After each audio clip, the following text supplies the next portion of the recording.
Hi brothers and sisters. నేను ఈ వీడియోలో నేను కిందటిసారి అప్లోడ్ చేసినటువంటి బ్రదర్ జాక్ మునన్ గారి English video desiring to go up hire in Christian life అనేటువంటి ఇంగ్లీష్ వీడియోని నేను తెలుగులోకి అనువాదం చేసి నేను ఈ వీడియోలో పెట్టాలనుకుంటున్నాను. కేవలం నేను ఇంగ్లీష్ వీడియోలు మాత్రమే అప్లోడ్ చేస్తూ వెళ్తే తెలుగులో వినాలనుకుంటున్నటువంటి బ్రదర్స్ అండ్ సిస్టర్స్కి వీడియోలు చేరవనే ఉద్దేశంతో నేను ఈ మొదటి వీడియో చేస్తున్నాను.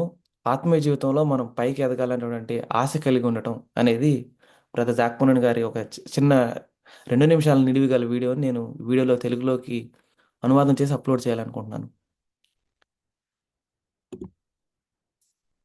Revelation 4 verse 1, he says, I looked and I saw a door standing open in heaven, and the first voice which I had heard, like the sound of a trumpet, saying, Come up here. Come up here. So ఈ మాటలు ప్రకటన గ్రంథం 4వ అధ్యాయం మొదటి వచనంలో రాసి ఉన్నాయి. ఈ సంగతులు జరిగిన తరువాత నేను చూడగా, అదిగో పరలోకమందు ఒక తలుపు తెరవబడి ఉండెను. మరియు నేను మొదట వినిన స్వరము బూరధ్వని వలె నాతో మాట్లాడగా వింటిని. ఆ మాట్లాడినవాడు, ఇక్కడికి ఎక్కిరమ్ము, ఇక్కడికి ఎక్కిరమ్ము. That is the word I always like to hear. ఆ మాటను నేను ఎప్పుడు వినాలనుకుంటాను. Jesus saying, Come up higher. ఆ మాట ఏంటంటే యేసు ప్రభు చెప్పడము, పైకి ఎక్కిరమ్మని చెప్పడం. And I believe that's what the Lord is saying to all of you today. అయితే నేను కూడా నమ్మేది ఏంటంటే యేసు ప్రభు కూడా అదే మాటని అందరితో చెప్పాలనుకుంటున్నారు ఈరోజు. I want you, my dear son, my dear daughter,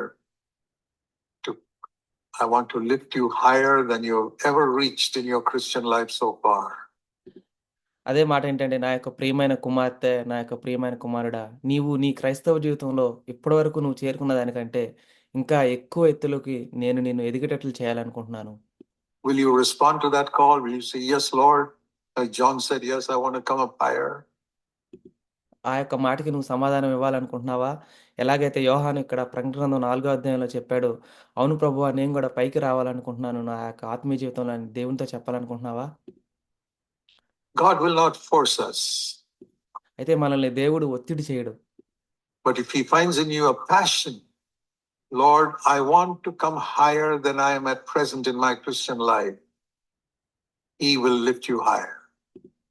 అయితే మన హృదయంలో గనక నిజంగా ఆశ ఉంటే, నేను ఇప్పుడున్న ఆత్మీయ జీవితం కంటే కూడా ఇంకా ఎక్కువ ఎత్తుకు నేను ఎదగాలనుకుంటున్నానని ఆశ ఉంటే, అప్పుడు దేవుడు మనల్ని ఖచ్చితంగా మన ఆత్మీయ జీవితంలో ఎదిగేటట్లు చేయగలడు. Lord, there are areas in my life where I'm defeated. ఓ దేవా, నా జీవితంలో నేను ఆత్మీయంగా ఓడిపోయినటువంటి పరిస్థితులు ఎన్నో ఉన్నాయి. I don't want to live in that defeat because it's a dishonor to your name. నేను అటువంటి ఆత్మీయ ఓటమి అనేటువంటి పరిస్థితిలో ఉండాలని నాకు లేదు. ఎందుకంటే ఆత్మీయంగా ఎప్పుడు ఓడిపోతూ ఉండడం అనేది నీ నామానికి అవమానం తెచ్చే విధంగా ఉంది. The way I'm behaving at home is a dishonor to your name. అయితే నేను నా ఇంట్లో నేను ప్రవర్తించే విధానం నీ నామానికి అవమానం తెచ్చే విధంగా ఉంది. Nobody in the church knows about it. అదే నేను ఇంట్లో ఎలా ఉంటున్నాననే విషయం చర్చిలో ఎవరికీ తెలీదు. People in the church think I'm a wonderful Christian. అదే చర్చిలో ఉన్నటువంటి ప్రజలందరూ నేను ఒక అద్భుతమైనటువంటి క్రైస్తవుని అనుకుంటున్నారు. My wife doesn't think so. My husband doesn't think so. Is that your testimony? అయితే నాకు ఇంట్లో నా భార్యకి అలా అలాంటి నా భార్యకి అటువంటి అభిప్రాయం లేదు. నా భర్తకు అటువంటి అభిప్రాయం లేదు. అది నీ యొక్క సాక్ష్యం అయి ఉందా? Let me lovingly say to you, be ashamed. Be ashamed that that is your testimony at home. అయితే నన్ను ప్రేమపూర్వకంగా ఒక మాట చెప్పనివ్వండి. మీరు సిగ్గుపడండి. మీరు సిగ్గుపడండి అటువంటి సాక్ష్యం మీ కుటుంబంలో మీ యొక్క ఇంట్లో కలిగి ఉన్నందుకు. And say, Lord, please lift me higher. మళ్ళా దేవునితో చెప్పండి, దేవా, నా ఆత్మీయ జీవితంలో నన్ను పైకెత్తు ప్రభువా అని. Let this be a turning point in my life. ఈ యొక్క సమయం అనేది నా జీవితంలో ఆత్మీయ మలుపుగా ఉండటానికి సహాయం చేయ ప్రభువా అని. Where I say, Lord, I want to be grateful to you for what you did for me on the cross. నేను దేవునితోటి, దేవా, నువ్వు సిలువలో నా కోసం చేసిన దానికి నేను ఒక కృతజ్ఞునిగా ఉండటానికి నాకు సహాయం చేయదేవా అని. I don't want to just sing here and raise my hands and shout and praise and then not express my gratitude by sacrificial living in my daily life.